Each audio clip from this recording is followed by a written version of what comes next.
Naghanap ka ba ng isang lugar na kung saan mapapawi yung init na nararamdaman mo? Maliban dyan, makakapag-relax ka pa kasi nga very close to nature ang ambience ng lugar na to. At isa pa, pwedeng pang pamilya, pang barkada at sa mga couple.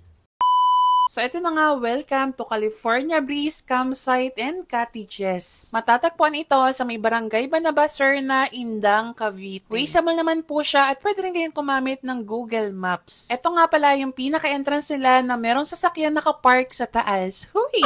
Pagpasok ko pa lang dito sa loob, napansin ko po na napakalinis po ng kapaligiran. Makikita niyo rin po na marami nakatanim na halaman, mga puno, kaya naman maliwalas po sa lugar na to. Tapos dito po sa part na to, makikita po yung mga cottages nila na merong 200, 250, 500. Yun po yung mga presyo nun. O diba, affordable kahit papaano. Tapos dito rin po sa part na to, makikita niyo po yung kanilang ilog. In all fairness, napansin ko na malinis at malinaw po yung tubig nila dito. Tapos meron din sila dito na available na river pool saka po yung mismong ilog nila. Eto guys, magiging honest lang din ako sa inyo. Alam niyo ba, sa lahat ng ilog na napuntahan ko po dito po sa may Indang, Cavite, isa na po to sa pinakamalinis. Kahit po yung mismong kapaligiran niya, talaga naman pong malinis. Eto guys, ay base lang sa experience ko nung nagpunta po ako ng mga oras na to.